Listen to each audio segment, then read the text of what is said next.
Mesdames et messieurs, chers collègues, nous ouvrons donc ce conseil municipal ce soir, un 13 novembre. Vous imaginez que la date est très symbolique. Je vais vous proposer de faire une minute de silence en hommage aux 132 victimes qui ont trouvé la mort lors du 13 novembre 2015 à Paris.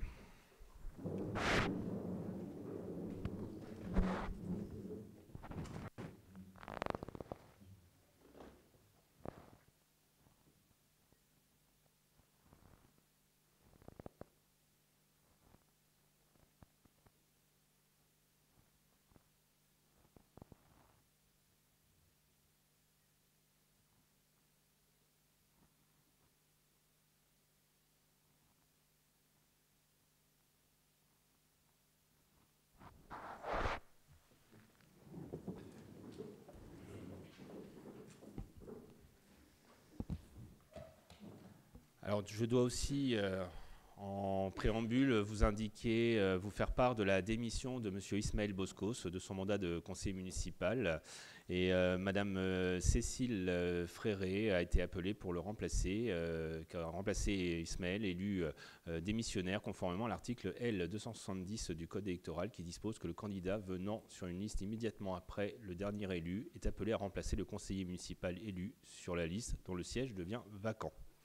Donc Mme Cécile Fréré est installée dans ses fonctions de conseillère municipale depuis le 16 octobre 2025 et participe aujourd'hui à sa première réunion du conseil municipal. Je vous propose de désigner Stéphanie Marical comme secrétaire de séance. Est-ce qu'il y a des oppositions? Pas. Stéphanie, je te laisse faire l'appel. Bonsoir à tous. Monsieur David Roussel. Présent.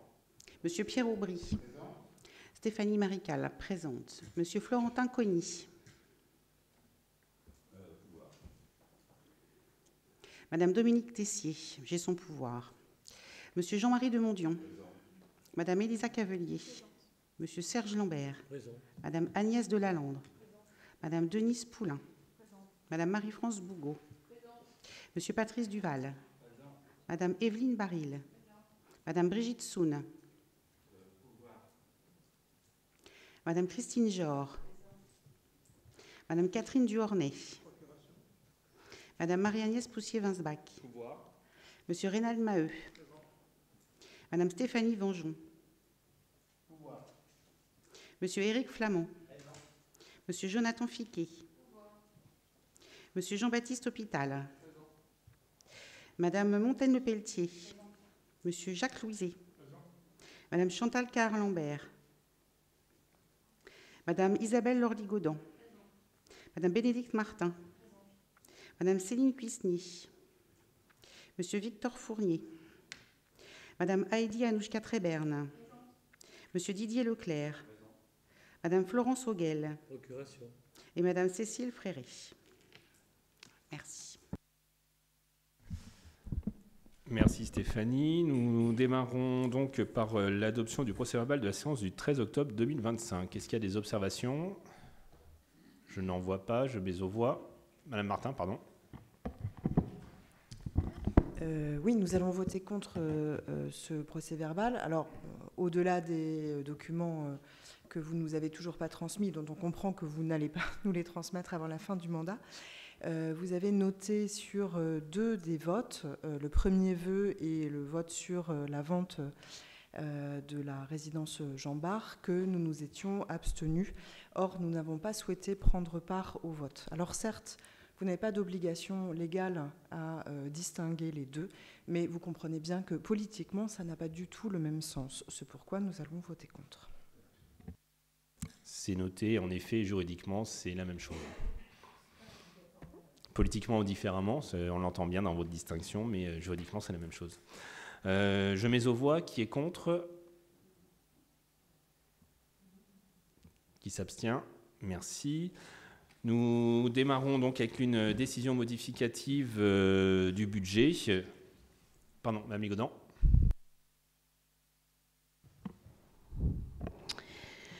Monsieur le maire, mesdames et messieurs les élus, donc je prends la parole comme je l'avais demandé pour exercer mon droit de réponse à la suite de l'interpellation que monsieur le maire m'a adressée lors du dernier conseil municipal. Il m'a été reproché d'avoir tenu des propos, ouvrez les guillemets, concernant la fille mineure d'un collègue, fermez les guillemets, d'un ton, ouvrez les guillemets, peu élégant, fermez les guillemets, et d'avoir relayé ses propos sur mes réseaux sociaux.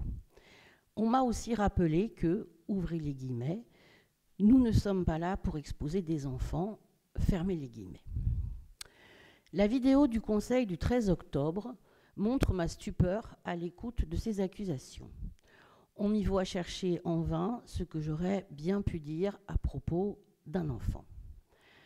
Après réflexion, j'ai compris qu'il s'agissait de mon intervention de juin dernier lors de la présentation du label citoyen par M. Flamand. J'y avais simplement cité la présidente du conseil municipal des enfants en rappelant son propos lors des vœux du maire. Je vais reprendre ici textuellement ce que j'ai dit pour que tout le monde puisse mesurer l'aspect factuel de mon intervention. Ouvrez les guillemets. Je me souviens du discours de la présidente du conseil municipal des enfants, une de vos filles, M. Flamand. Elle expliquait brillamment qu'on peut faire beaucoup avec presque rien. Fermez les guillemets. Si cette phrase a pu être jugée traumatisante, ce sont vos mots, Monsieur le maire, exprimés en marge du Conseil en octobre, je ne vois finalement, au regard de mes propos, que 3 options. Qu'il soit gênant pour cette jeune fille d'être la fille de son père, ou qu'il soit gênant d'être citée et reconnue dans ses fonctions représentatives, ou encore alors qu'il soit gênant de voir reprendre une partie d'un de ses discours publics. Je le conçois. Mais pour ces 3 options, je n'en suis pas responsable. Mes propos ne révélaient rien de privé et aucun mot ne peut être interprété comme une attaque à l'encontre de cette jeune fille. Citer un enfant dans un débat peut certes être délicat, mais il est difficile de parler du conseil municipal des enfants sans mentionner qu'il est composé d'enfants. Monsieur le maire, votre rappel à l'ordre public m'a heurté. La symbolique est forte, une accusation injustifiée formulée en ouverture de séance me prêtait des mots ou intentions qui n'ont jamais existé. Cela s'appelle de la diffamation car c'est une atteinte à ma réputation publique. Il était donc urgent de rétablir les faits. Je ne vous demanderai pas d'excuses publiques, alors que je le précise, si cette attaque avait été exprimée directement par M. Flamand et non possiblement commanditée par lui, je les aurais exigées. Je vous remercie. Nous passons donc à la décision modificative numéro 2, concernant donc le budget. Concernant la section de fonctionnement, vous verrez qu'il n'y a pas de modification. Elle concerne plutôt la section d'investissement, plutôt à la marge, puisque nous sommes à plus 8 666,86 € et qui concerne notamment des virements de crédit à l'intérieur de la section. Donc je vous laisse en prendre connaissance. Nous invitons à en délibérer. Juste rappeler que sur une décision modificative, la deuxième de l'année, que nous avons sur la première une 0 sur la section de fonctionnement, sur la deuxième 0 sur la section de fonctionnement, ce qui indique aussi la justesse de la prévision de notre budget en avril dernier. Je vous invite à en délibérer. Madame Martin. Je vous remercie, Monsieur le maire. Alors vous nous présentez ce soir une deuxième décision modificative du budget, pardon. Vous avez précisé qu'il s'agissait de la deuxième, et donc vous en profitez pour saluer l'exactitude de vos prévisions. Bon, alors je me permets, hein, et bien sûr, je ne vise absolument pas les services, hein, c'est évident. Mais enfin, il faut avoir un peu de mémoire. Et donc, en juin dernier, vous nous avez demandé de voter 1 million supplémentaire d'emprunts, en plus des 6 qui avaient été inscrits au budget primitif. Vous nous l'avez demandé en juin, nous avons voté le budget en avril, c'est-à-dire qu'en 2 mois, vous vous êtes rendu compte que vos prévisions budgétaires étaient quand même très courtes. Or, si vous vous souvenez, lors de l'examen de ce budget, M. Didier Leclerc vous a interrogé sur la ligne budgétaire qui était dédiée aux équipements sportifs et à leur rénovation. Et il avait bien pointé que le montant inscrit était très sous-estimé au regard de votre débat d'orientation budgétaire et de tout ce que vous vouliez entreprendre cette année. Donc, parler d'anticipation juste, je ne dirais pas ça, sur 1 million d'emprunts supplémentaires. Donc on est à 7 millions d'emprunts, c'est, je le dis une fois de plus, un niveau d'endettement important pour la ville. 7 millions pour 2025, ça n'est pas rien. Donc non, je ne peux pas dire qu'on peut saluer votre prévision budgétaire. Vous avez mal anticipé en avril, nous avons dû nous endetter à nouveau et d'1 million en juin. Donc nous allons voter contre cette décision modificative puisqu'elle s'inscrit dans une trajectoire budgétaire qui nous inquiète. Alors c'est bien parce qu'on va faire les conseils municipaux rétroactivement, hein, parce que ce que vous évoquez, le seul argument que vous évoquez ce soir, c'est celui du mois de juin. Donc vous refaites un débat ce soir en novembre sur la décision modificative de juin. Bon, c'est un petit peu le running gag qui revient. Vous parlez de l'emprunt, ça c'est l'emprunt budgété. Combien ont été tirés sur l'enveloppe d'emprunt? Vous ne le savez pas. Donc vous évoquez 7 millions d'emprunts, c'est ce que nous avons inscrit au budget en prévision. Est-ce que c'est ça qui est exécuté? Donc attendons la fin de l'exécution budgétaire pour vous dire exactement combien nous aurons levé d'emprunts. Je vous ai expliqué à la fois de manière assez pédagogique, hein, pas du tout avec malice, que lorsque nous inscrivons des recettes, parce que l'emprunt devient une recette, ça peut être surprenant pour chacun, mais c'est ce qui permet d'équilibrer la section d'investissement. C'est parce que nous avons des demandes de subventions qui ne sont pas encore notifiées. Et le principe de sincérité fait qu'on doit équilibrer notre budget sans mettre des recettes qui ne sont pas encore notifiées. Donc les emprunts sont inscrits jusqu'à la notification des subventions ou la réalisation du programme d'investissement. Parce que certains programmes d'investissement peuvent glisser aussi dans le temps. Donc la prévision budgétaire en avril, vous ne connaissez pas en avril à quel niveau d'investissement nous aurons sur l'exécution budgétaire de l'année. Alors, excusez, hein, mais si je ne comprends pas, je pense qu'il y a pas mal de gens qui ne comprennent pas. C'est-à-dire que vous nous demandez de voter pour une décision modificative d'1 million d'euros. Elle est déjà votée, ça. Ben, oui. Elle est déjà votée, c'était en juin. C'était en juin. C'est pour refaire encore le débat. C'est pas pour refaire le débat, monsieur le maire. J'espère juste qu'on ne va pas faire le débat du budget de l'année dernière, parce que sinon... Non, mais vous ne pouvez pas dire c'est formidable, nos anticipations étaient parfaites. Pardon, 1 million, c'est pas tout à fait parfait. Donc voilà, et vous nous demandez d'inscrire 1 million supplémentaire tout en nous disant mais c'est pas sûr qu'on les utilise. Mais dans ce cas-là, pourquoi faire une DM? Ce soir, ce n'est pas l'objet de la DM. Là, vous noyez le poisson, parce que ce n'est pas l'objet de la DM. Ce soir, c'est qu'une DM technique. Mais après, on peut refaire le débat des 5, 6 derniers budgets, si vous le souhaitez aussi. Hein. On a toute la soirée pour le faire, c'est avec plaisir. Maintenant, ce soir, on avait une DM de 8 000 €, et c'était surtout des virements de crédit à l'intérieur de la section. Donc maintenant, je vois bien qu'il fallait quand même broder un petit peu ce soir. Je me permets, je ne brode pas, je réponds sur votre commentaire. Vous auriez simplement présenté votre DM, je ne serais sans doute pas intervenue. Je vous ai simplement dit, on va voter contre, c'est une trajectoire. Votre commentaire, c'est, nous avons parfaitement anticipé. Je me permets de vous rappeler qu'il y a quelques mois, c'était un peu moins vrai. Est-ce que vous avez eu beaucoup de DM sur un exercice budgétaire où vous n'avez aucune modification sur la section de fonctionnement? La prévision, elle est surtout sur la section de fonctionnement. Là, nous avons 2 DM où il n'y a aucune modification. C'est-à-dire que nous tenons le budget de fonctionnement. Est-ce qu'il y a d'autres interventions? Je n'en vois pas. Je mets aux voix. Qui est contre? Qui s'abstient? Merci. Deuxième délibération concerne les créances irrecouvrables. Donc, c'est l'admission en non-valeur. Donc, le comptable public a transmis les états des créances irrecouvrables à la ville de Fécamp, qui faisait référence notamment à des titres, c'est-à-dire les factures, émises sur les exercices 2024 ou antérieurs. Et donc, il convient ce soir de constater leur irrecouvrabilité à un montant de 10 784,41 €. Nous allons en délibérer. Des prises de parole, je n'en vois pas. Je mets aux voix. Qui est contre? Qui s'abstient? Merci. Reynald, concernant un alignement de voirie. Oui, merci David. Il s'agit de la suite d'une délibération prise en conseil municipal avec la régularisation d'un empiètement de voirie concernant l'immeuble situé au 319 rue Paul Verlaine. Donc nous avons prononcé le déclassement d'une portion de voirie communale le 13 octobre 2025. Il vous est donc proposé de cesser en pleine propriété cette parcelle à Madame Raphaël Ben, de vendre celle-ci pour 2 270,84 € net vendeur, frais notariés et de division à la charge de l'acquéreur, et d'autoriser Monsieur le maire ou son représentant à signer l'acte authentique. Comme habituellement, est joint à cette délibération l'avis des domaines, le plan cadastral et le plan de division. Le Conseil est invité à en délibérer.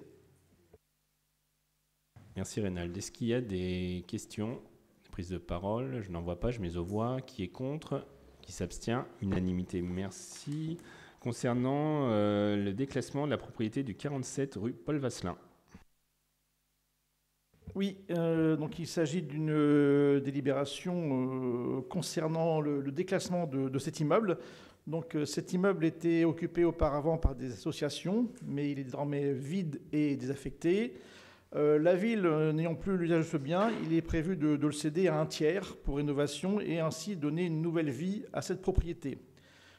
Conformément à l'article L214-1-1, voilà, ce bien affecté non public doit être redéclassé pour passer dans le domaine public communal au domaine privé communal. Donc, cette délibération vise un acte de déclassement et l'intégration de cette parcelle de domaine privé de la commune préalable à sa cession. Il est joint à cette délibération le plan cadastral de cet immeuble. Vous êtes invité à en délibérer. Merci Reynald. Est-ce qu'il y a des prises de parole? Je n'en vois pas, je mets aux voix. Qui est contre? Qui s'abstient? Unanimité, merci. Patrice, concernant une requalification d'une subvention de fonctionnement en subvention d'équipement. Donc c'est le même montant, sauf que ça doit changer de chapitre au niveau budgétaire concernant la Croix-Rouge. Oui, merci David. Lors du vote du budget du 3 avril, une subvention d'un montant de 5 000 € a été attribuée à la Croix-Rouge sous forme d'une subvention de fonctionnement de projet. Il s'avère qu'après vérification des pièces justificatives transmises par l'ASSO, les dépenses réalisées concernent l'acquisition d'équipements à caractère durable.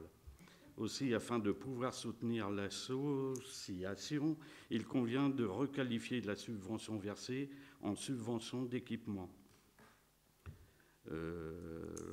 En conséquence, nous vous proposons de bien vouloir approuver la modification de la nature budgétaire de l'imputation de la subvention attribuée à la Croix-Rouge, attribuer à l'association une subvention d'équipement de 5 000 € en lieu et place de la subvention de fonctionnement de projet du même montant attribué précédemment. Nous vous invitons à en délibérer. Merci Patrice. Est-ce qu'il y a des prises de parole?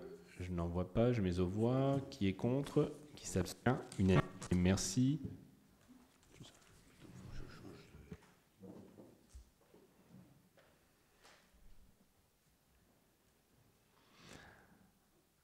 Alors, Evelyne, concernant la délibération sur les dérogations collectives à la règle du repos dominical. Donc. Bonsoir à tous. Les dispositions du Code du travail autorisent le maire à accorder collectivement des dérogations à la règle du repos hebdomadaire dominical dans le commerce de détail. En application de la loi du 6 août 2015 pour la croissance, l'activité et l'égalité des chances économiques, le conseil municipal doit être consulté pour avis avant que le maire ne dresse par arrêté la liste des dimanches pendant lesquels il peut être dérogé à la règle du repos dominical.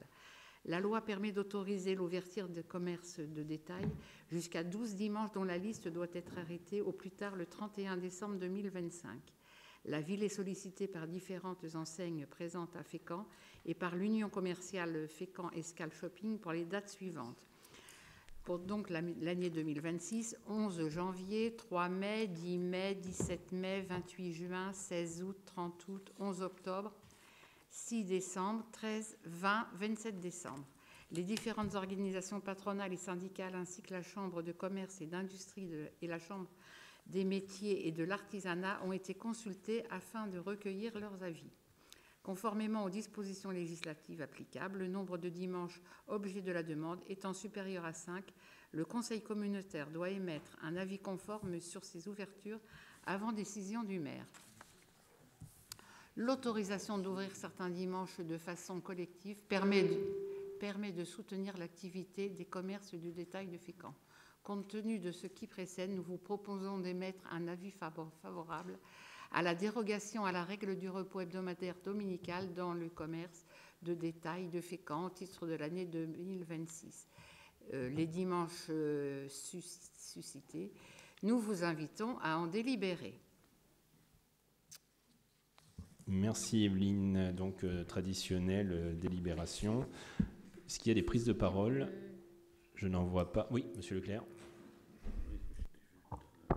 Non, je trouve un petit peu dommage, mais ça arrive souvent, hein, que vous citiez les syndicats, la Chambre de commerce, etc., qui ont donné un avis, mais en fait, vous ne nous donnez pas leur avis. Ça aurait été dommage, enfin, ça aurait été bien que vous nous donniez leur avis pour pouvoir en discuter. Voilà, c'est tout. C'est une petite remarque. Je mets aux voix. Qui est contre? Un seul vote contre. Qui s'abstient? Une seule abstention. Merci.